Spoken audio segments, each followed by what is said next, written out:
everybody's having an amazing day. I feel like all of this conversation, all of the speakers in the morning sessions did an amazing job of tying into the theme of fire and energy and influence and so many good conversations happening. And today you are in for an amazing experience meeting these three women who I want to reiterate are all sponsors of Girls Who Print, and we can't do this without you. So I am just so very honored to introduce you to Tonya Powers. Tonya brings a wealth of knowledge in building B2B marketing strategy with a sharp focus on the graphic arts industry. She's been in the industry since 2005, starting at Hewlett Packard, then moving to Canon in 2011 to focus on go-to-market and customer experience. She's now director of marketing at TechNow Sitma for the Americas, previously served on the Think Board and Printing Industries Alliance Franklin Event Committee, and currently sits on the Book Manufacturers Institute Board. Tonya, welcome. Thank you, Kelly. Absolutely. Next up, Rosemarie Breske Garvey is president and co-owner of Blooming Color, the API-driven technology integrator that manufactures printed products for some of the world's largest e-commerce brands. Headquartered outside Chicago with a second location in Louisville, Rosemarie's expertise in business strategy and communications helped build Blooming Color into a globally recognized industry leader with a real focus on client experience and execution through technology. Rosemarie, we're so glad to have you with us today. And finally, Jennifer Bellin is Chief Marketing Officer at Vomela, where she leads corporate marketing and brand strategy for one of the world's largest visual communications companies. Over her 20-plus year career, Jennifer has built high-performing marketing organizations that drive measurable growth across tech, healthcare, and manufacturing companies, including executive roles at PFL, Artemis Health, and Paycor, playing key leadership roles through multiple acquisitions along the way. She also co-founded Steps for Success, a nonprofit connecting at-risk students with business mentors, and today she's a fund manager and investor with Beyond Capital Funds. Jennifer, welcome to the table. Thank you. Thanks for having me. So I want to remind everybody that the links to these folks, LinkedIn profiles, and their websites is going to be available in the chat. So make sure you connect with them, and please make sure you connect with their companies, because these are all very, very powerful and influential people. And let's get into our conversation. So this opening question I love, because it's going to help a lot of the people that are on this call kind of see that moment where things clicked for you. So I'm going to open it up by saying, looking back, what sparked the period of greatest growth in your career when your ambition moved from potential to real momentum? Who wants to take it? I'm happy to jump Go in ahead, if you'd Tonya. like, Kelly. Good afternoon, everybody. For me, I think that shift happened when I stopped waiting until I felt completely ready and stayed, starting to say yes to opportunities that put me outside that comfort zone. And I was listening in to a good portion of the sessions yesterday, and what Megan DeFord, I think, said specifically resonated around this whole epiphany I had. Confidence is not a prerequisite for action. That was kind of where I figured things out. So early in my career, I was so focused on doing all that good work. I wanted to prove myself. I wanted to build my expertise and get some recognition. And when I made the move into the print industry, I was very fortunate. I moved into HP and came across some very strong leaders. Was able to find a couple key mentors, and they saw potential in me before I think I fully saw it in myself. So they encouraged me, and sometimes I think it was more of a voluntold situation. More times than not, it was voluntold. But thank you, Stacey West and Francis McMahon, because they really put me out there. They wanted me to have greater visibility. They wanted me to take lead in key business initiatives that I thought, whoa, that's too much. But they were like, you've got this. And they really put me out there into situations that were intimidating pretty early on. But I learned, and honestly, I have to kind of remind myself still to this day, is that growth is rarely, it rarely happens when we're comfortable. It happens when we're willing to raise our hand, even if we don't have those answers. And oftentimes I think I don't have the answers, but I've got trust in myself now, and I have trust from others, and we're going to figure it out. And every challenge I've taken on, I think it's helped me build a little bit more confidence. And over that time, that confidence has created this momentum for me and my career. And, also I realized that ambition doesn't have to mean having your entire career mapped out.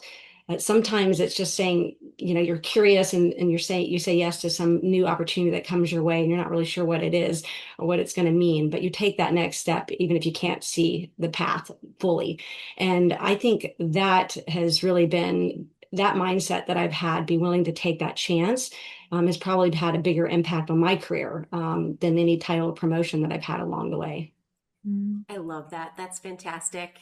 I see head nodding. There's a lot of agreement there. Rosemarie, what about you? Yeah, I would echo a lot of the same. Ambition, when we use that word, I love that word. It's my password for more things than I should probably admit on a Zoom call.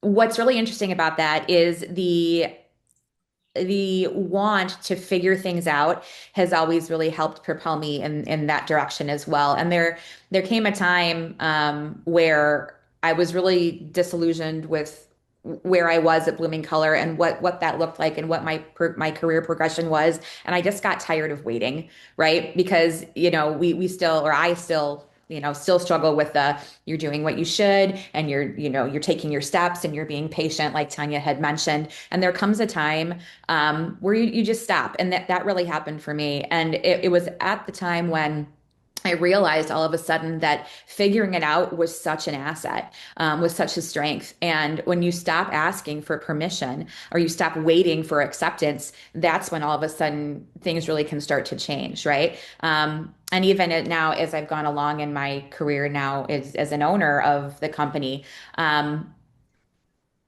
just look back and I actually found a picture of 4-year-old Rosemarie. My husband and I are starting some construction. And I said to my husband the other night, I took a picture of it. I'm like, I hope she's proud, right? I know that's kind of like an internet meme these days. But when you stop waiting and all of a sudden you have that moment of realization of who you are and what your worth is, that's when your ambition really takes off in the best way. I love that so much, Rosemarie. I have two pictures of myself as a little one, like looking at me on my desk all the time. I So I love love that. I that. love that. Jennifer, I'd love to hear what you have to add to that. Yeah, so while I'm in print now, my career started very differently. Not even in my bio. I actually worked in the nonprofits art administration area for a number of years. And that really helped me, I think, in many ways, to manage small budgets, tiny teams, wear lots of hats. So I was able to gain a lot of experience in marketing, finance, operations, fundraising, leadership, all of that pretty early on. But then in addition to that, one of the biggest turning points is when I went back to school to earn my MBA, which a lot of people, it's not as maybe as valuable to do that today. But for me, it wasn't about the education, but it was the networking. And I met some amazing people while I was in school who really opened doors for me that changed my career trajectory, ultimately moving me from the nonprofit world to a tech company and payroll, which I never ever thought I would do. But I joined this HR tech company, and I had to prove to myself that an arts person could succeed in a private equity-backed technology company. And that was not easy. I had a lot of naysayers. And in fact, one of the top leaders actually said to me, I don't know how you're going to succeed here. And that, was crushing, and I thought, well, maybe I just quit and go back to the nonprofit world. But instead, and I've definitely, I really did want to give up. But, I said, you know what, I'm going to make this person my mentor.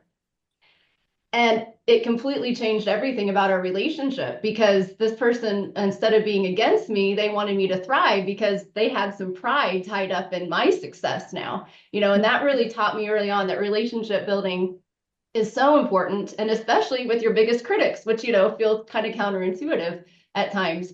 But after about 3 years at Paycor, the company's top marketing leadership role opened up. And the assumption was that I would move into this creative role because I'd come from the arts and I was creative. But I said, no, I want to be the revenue marketing leader. That's what I want to do. And to their credit, they did give me the opportunity. Had I not spoken up, though, who knows, what I'd be doing now, right? It'd probably be a totally different path. But it changed everything for me. And I was able to work for 7 years with the sales leadership there. And we took them to an exit, which was, very lucrative for all the employees. And it has really, it put me on a path to going and taking on new challenges at new companies. And ultimately, here I am in the print industry. I, that sensibility of somebody challenging you and you going like, oh yeah, right? We Yep. heard a lot of that, like just watch me Yeah. kind of mentality. So I love that so much. And the fact that you kind of flipped the script on that and turned that person into your mentor is absolutely a genius tactical move. So I love that, Jennifer. Thank you. So now we got to talk about sustaining it, right? Because we got this momentum and we're all getting, you know, we're ascending and we're doing great things. But how do we keep the momentum going when the heat starts to feel like burnout or when we start to feel like it's unsustainable? I'd love to hear about how we keep it going without just like exhausting ourselves all the time. Who wants to take that on? Because we all need to hear this.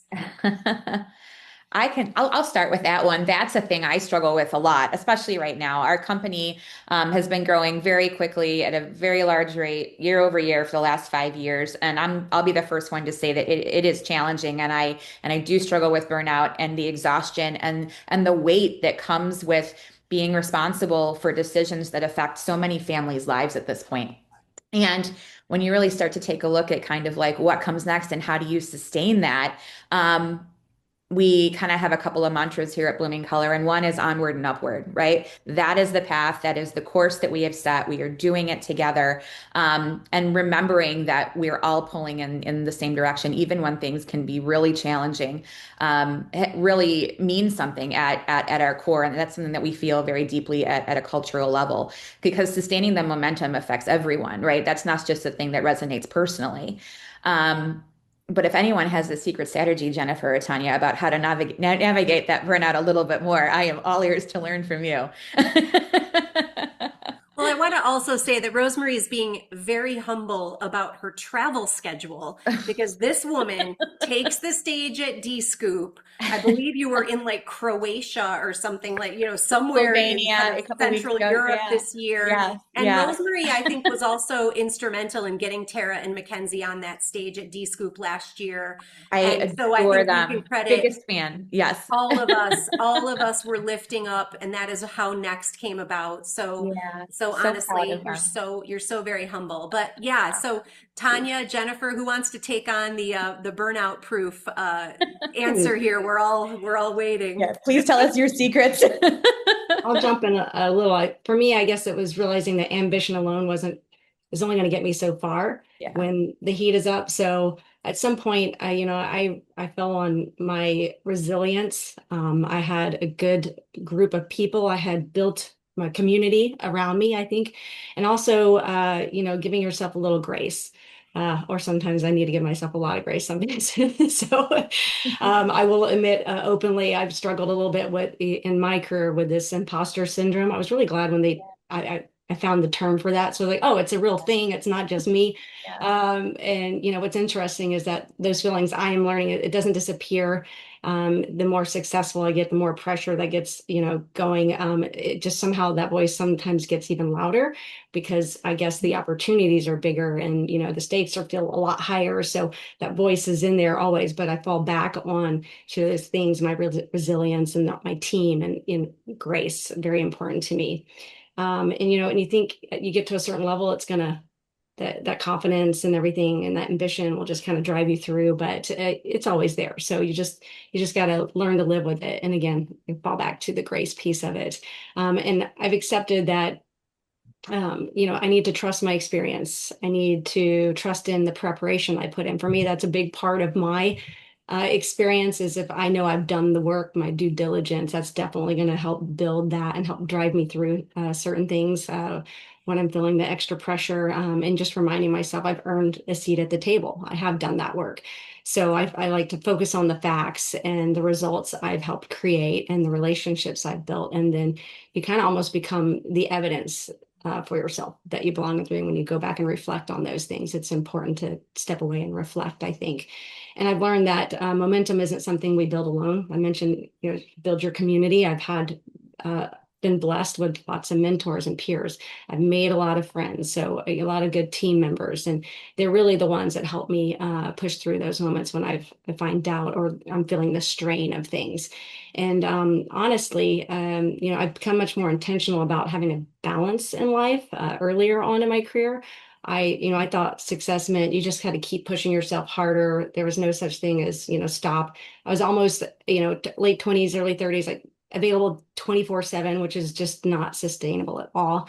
So, I know that's not the way to go anymore. Over time, I learned it's important that we need to recharge. We need to know when it's time to delegate and, give yourself permission to take a break. And I did that last year. I took a few months off and it was amazing. So it just rejuvenated, gave me joy back in, what I do. So it's just a little mental reminder to myself and everyone that, your career is not a sprint. We're here for the marathon. So let's just take it one step at a time.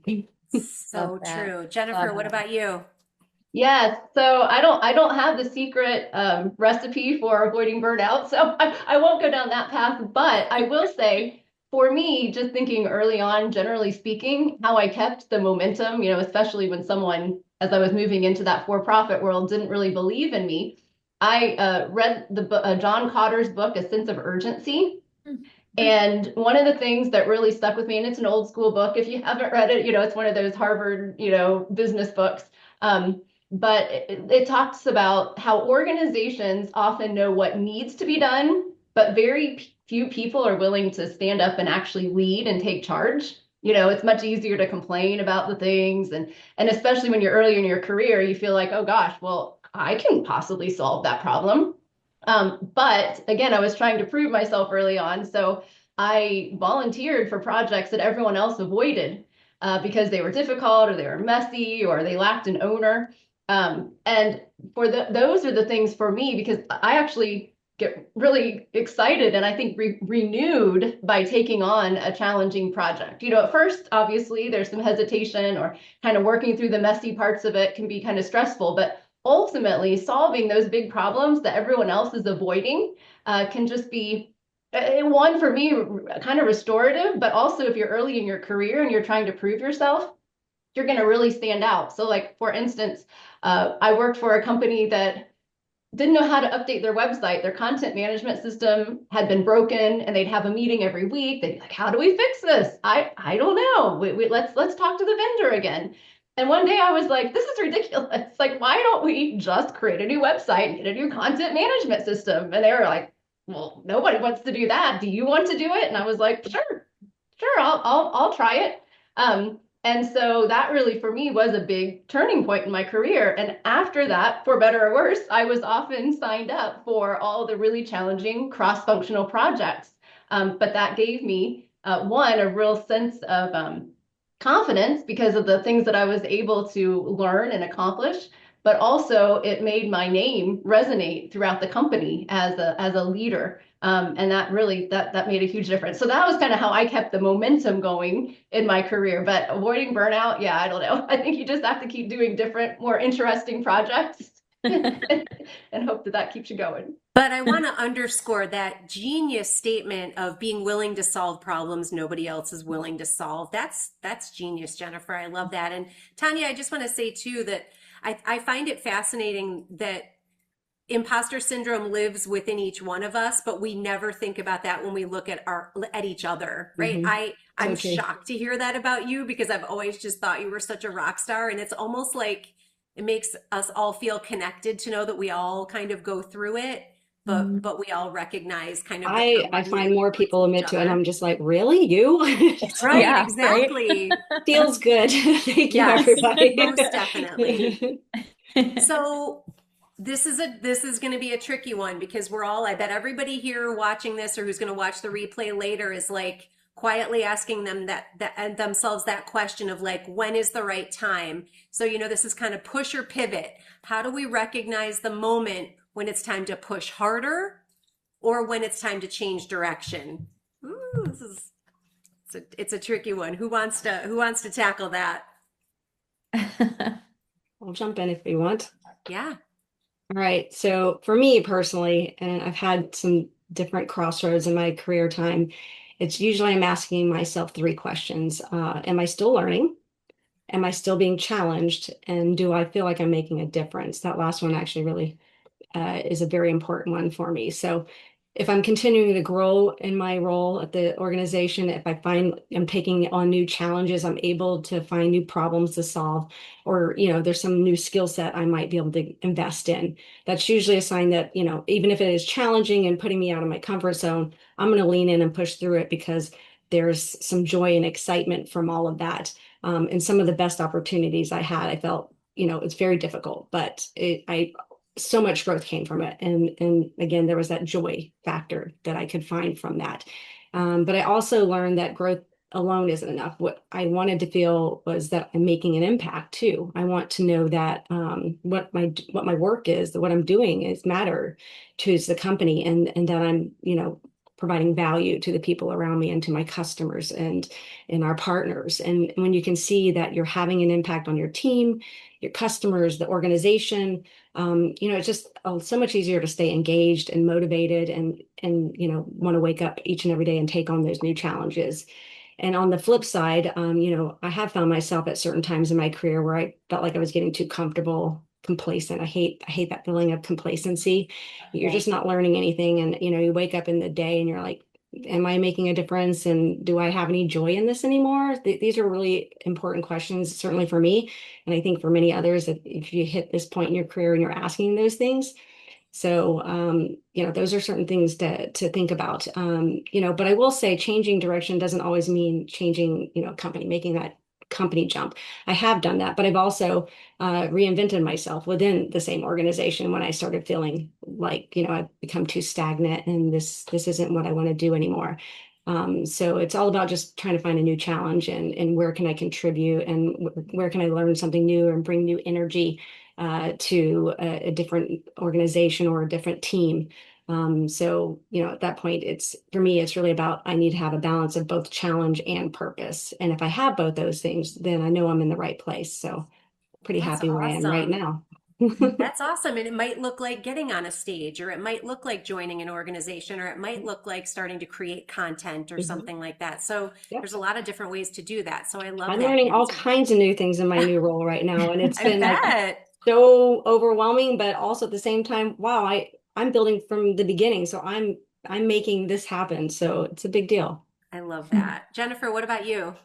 Yes, well, I have a very similar approach as well. For me, it's very much about still learning. It's Mhm. very much about creating impact and ultimately having fun. Because, it's not going to be fun all the time, but if you can get back to the fun, then it seems worthy to continue the path. But if the fun's just gone, and it's like months and you're like, oh, I'm just not enjoying this anymore, then I think it's probably time for a change. Um, and that's how I go about it. And I would say too, I mean, I always, especially for those earlier in their careers, always keep an eye out for what is out there, what the opportunities are. It can't hurt to have a conversation with someone who's looking for a new role or a recruiter or something like that, just to know what the opportunities are. I would say most of the conversations I have had over my career, I usually don't continue to pursue, but at least it gives me an idea of, oh, what else is out there? And am I actually pretty happy where I am? Or is there something else that I really could be doing that would be more interesting and fun and more challenging? But I would say ultimately, if you feel like you need to change directions or go to a new industry or change your role, it's not giving up. It's just taking on something new. It'll probably grow you even more. I love the fun frame. Like you're right, it should be fun if we have colleagues that we enjoy and the work is challenging and interesting. Like it actually should feel fun. So I love that framing, Jennifer. Thank you. Rosemarie, what about you? Yeah, echoing both, right? Complacency, something to certainly avoid, and maybe it's not, always changing companies, but one of the things that I've really kind of almost retrained myself about is that I've tried to replace changing direction with course correction. And so when you think about your growth, whether it's personal or, for yourself, or whether it is within your leadership journey or just your business journey, while growth is linear, it's not a straight line linear, right? And so that's why I really kind of prefer course correction. Um, I've been criticized before that I make decisions with my gut, but that's not something that I want to move away from. I think it's really important to balance your business acumen and your knowledge of your financials and your metrics with what feels right, what feels right for your team, what feels right for your people. And so that's why I really choose that word course correction instead. We're all on this journey together and we're figuring it out together. So what tweak can you make that all of a sudden, might seem little or it but really creates, a big gap that you're going to close? Or at the same time, have you made a decision that doesn't seem to be right and your team is giving you feedback that, that wasn't it? That course correction, our business moves 24/7. And so changing direction might seem like too big of a step, but a course correction can makes so much more of a difference. I love that. I just heard Brene Brown and Adam Grant talking about the quadrants of decision making for really big leaders, and I think they were talking about Amazon or something, but they were talking about high level leaders get involved when things are irreversible and highly consequential, right? But those are, so those might be those big changes that are hard to unwind from. But the atomic habits of it is that sometimes that they are just tiny little tweaks, aren't they? Or they're Right. like But little they can have things that- such a big impact at the end of the day. So, Right, exactly. yeah. That's so great.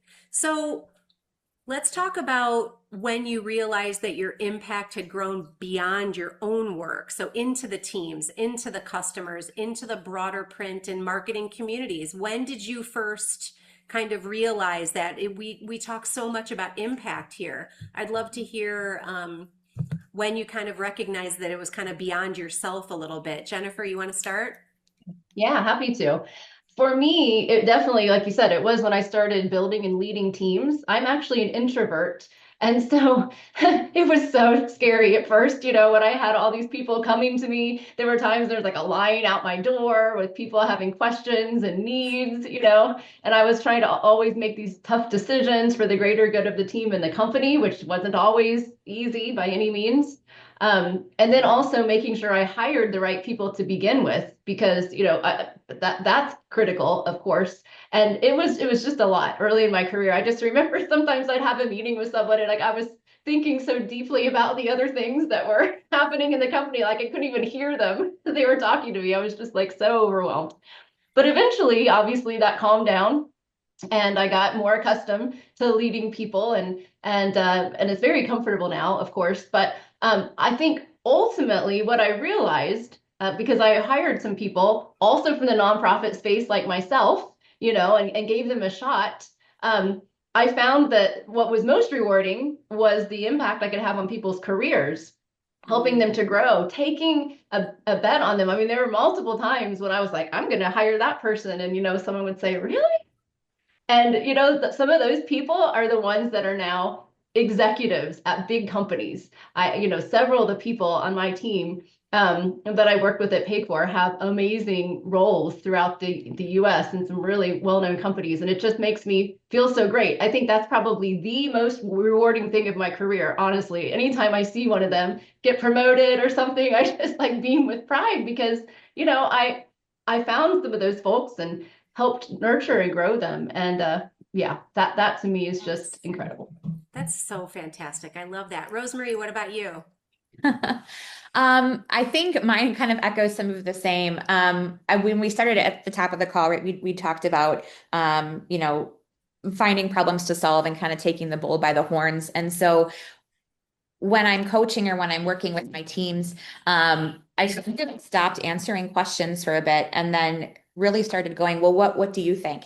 And by having the conversation and framing it differently, I kind of realized that I was maybe drawing out of them what they already knew was right, or the decision that they really wanted to make, but just didn't feel like they had either the capability or the empowerment behind them to do so. And so again, just like the course correction as opposed to change direction, just changing that vernacular just a bit, talking to team members, I realized, oh wow, that's all they need. They need to hear that what they're doing, they're secure in their decision making, and I'm here to support them in that. And then kind of it was one of those things, and then the line out the door, right? You can come to me and you can bounce it off of me, but I'm going to come back to you and say, but what do you think? And that really was kind of a game changer. That's so, I mean, you're empowering people, right? You could make every decision. You could top down, like tell everybody what to do, but you're letting people make the decisions. And I love that. That's fantastic. Tonya, what about you? I would say very similar. It was a gradual thing. When you're young, you're focused more on check marking these lists, and that seems so important at the time, like all these goals you're accomplishing.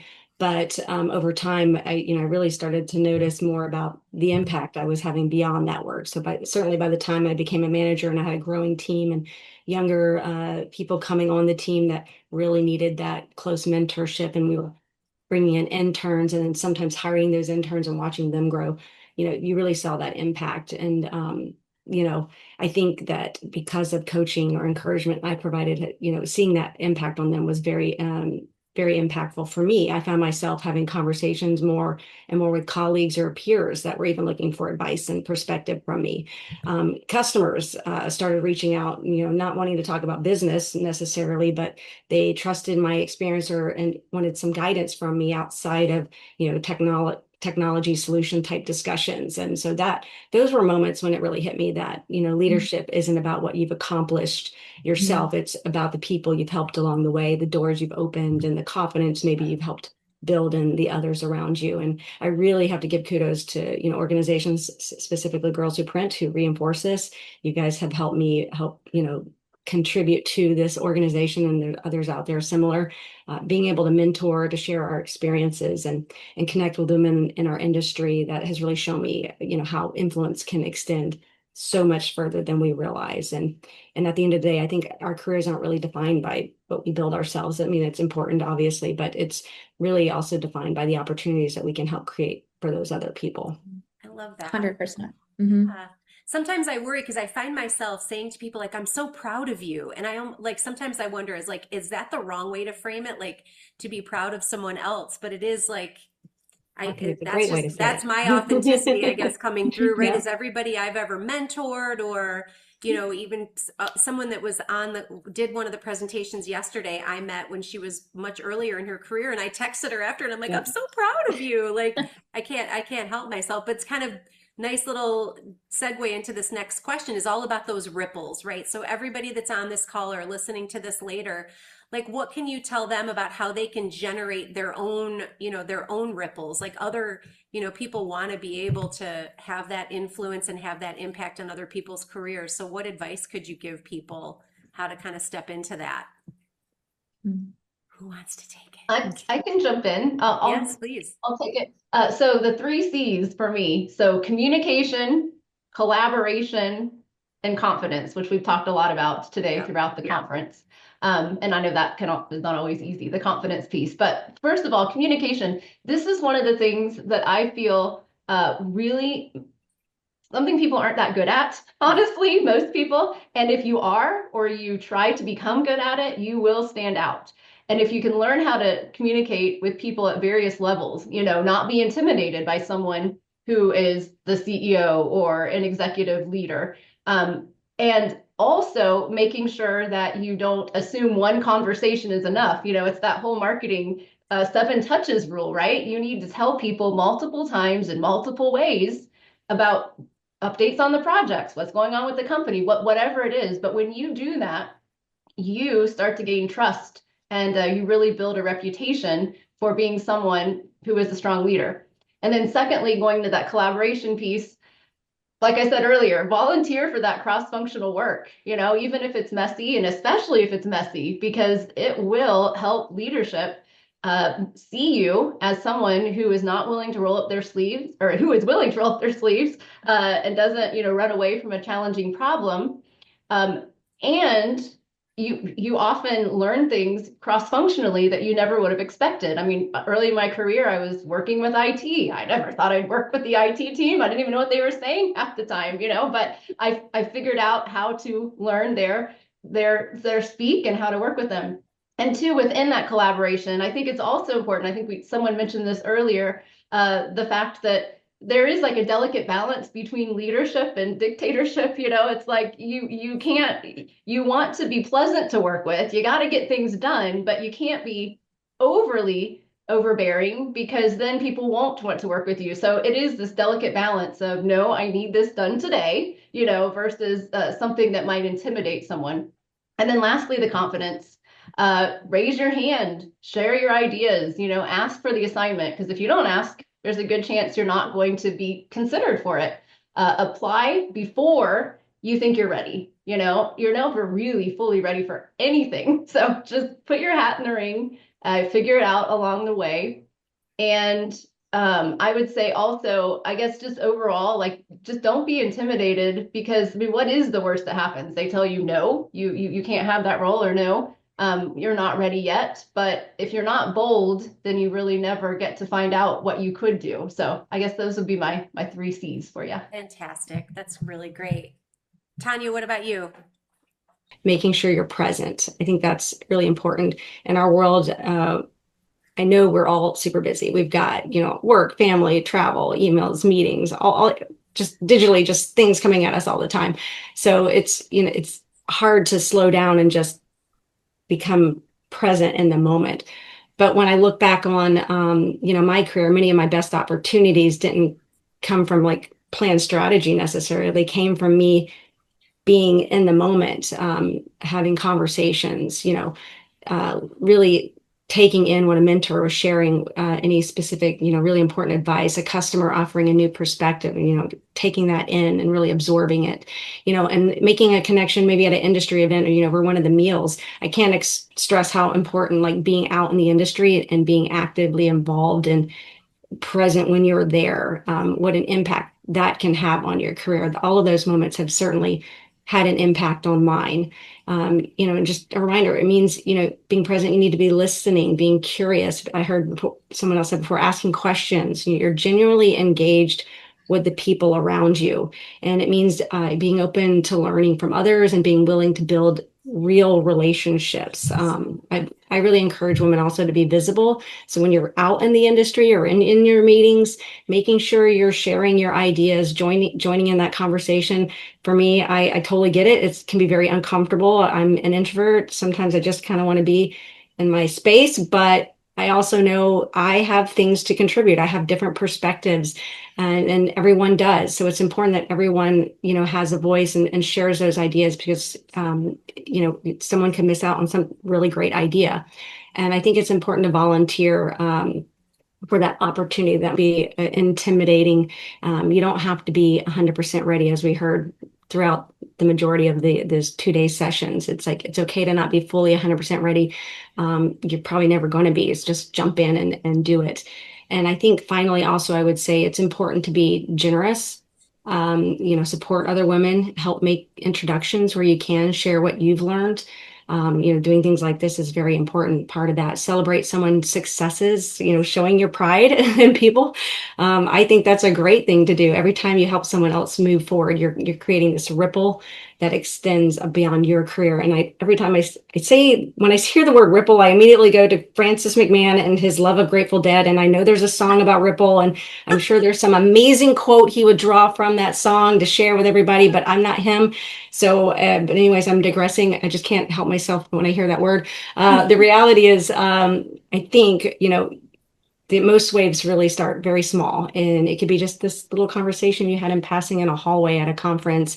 You make a new connection by sitting on one of these online conferences, but when you're intentional and you're present with all of this, and you start to see opportunities that might otherwise pass you by, and over time, I think those small little ripples like this can really grow into something much bigger, something way more than you imagined. It's like Kelly seeing someone that she knew from way back when, and now look where they are today. Yeah.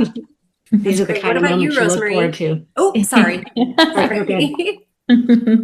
I will absolutely echo being communicative and collaborative. But I think one of the things that you should remember too, or we should all remember, is that being teachable is also very important as well, right? And when you take a look at how that helps to create a ripple, the things that you open yourself up to with these opportunities that might come your way that might seem like they're out of your comfort zone. We've talked about that today, or those of us who didn't come from a traditional background, right? Being teachable and being open while you're being communicative, while you're being collaborative, all of that creates this great ecosystem right around you, right? And so that then, I think then, and just continues to have this ripple effect, because when you're having these conversations that are outside your comfort zone, you're taking a stab at something that you haven't done before, and you're learning either from someone that has, or you're giving them an aha moment that you might not have even realized, because now you're exposed to something new.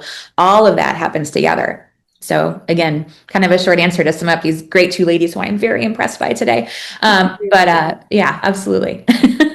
So if you had to bottle the exact energy that fuels you on your best days, what would it be? What would you call it? What goes in that bottle? What fuels you that you want to put in the magic bottle? This is a kind of a curveball question. Good question. Besides coffee, for me, I would just automatically say That's coffee. number one. I would say for me that joy. I want to, or have the fun might be another way of saying it. I want to have joy in the day and have those fun moments, and regardless of challenges. But you can find a lot of joy and fun in a day, and in the work that you're doing. It's a very good day. Yeah. Yeah, I think for me, oh, go ahead. Mine, I think, would be curiosity. Because again, we talked a lot about never stop learning, right? Finding the joy in your day, being genuinely curious, not just about the things you're exposed to, but the people that you surround yourself with, or the people that you are exposed to. A genuine curiosity, I think, can carry you far. And I think it probably has done that for me. Awesome. Jennifer? Yeah, for me, what excites me about the day, even though I am an introvert, I really love meeting with people, and probably partly because I am remote most of the time. And so I really can't wait to get on and just talk with people about different ideas. Moving a project forward gives me such joy, like when you have a meeting where nothing goes, you just kind of talk in circles. It's like, oh, but when you have a conversation and you move something forward, that's totally exhilarating to me. And then I would say too, just anytime I can learn something new, or I know I'm going to, I'm working on a project right now that's very different than something I've done in my past. And so I know I'm going to learn some really new things, and that makes me excited to have those conversations. Well, we are very close to the end, and you all have just, I think, given us so much to think about. I definitely am going to go back and watch this because I'm a little dissociated right now, but I think it was absolutely fascinating. I definitely am going to get the sense of urgency book that Jennifer talked about. But this, this industry, it's, we're all here because we love it. And it's just been a real honor to have the three of you with us today. And I want to reiterate, all of their links are in the chat. Please connect with them. And for Blooming Color and Vomela and Tech Now Sitma, your support means the world to us. We could not do what we do without you and all the rest of the sponsors. So thank you so much for being here. Thank you everyone for your attention. And I think Deborah will probably get a 2-minute break before we get going again. Yeah, I just have to say that was absolutely incredible. And what came to I want to answer your bottle question and I'm feeling that, by the way. That's going to be in my repertoire. It's going to, I almost prefaced it myself and made myself smaller, but I'm not going to do that. In my bottle would be validation, not because I need it from other people, but because I do work a lot alone. I don't know if anything I'm doing is actually resonating with people. So when I say, if one person from this conference reaches out and tells me that they got something from it, that drives me more than anything else. So I'll be expecting a few emails, people, just saying. Thanks everybody so much. Kelly, you were amazing. We're not even going to take a break. We're going to go right into our 1 o'clock because you are Johnny on the time spot. Ladies, thank you so much. You are amazing. And everybody out there, look up their companies, support the companies that support Girls Who Print. That's how it works. Thank you all so much.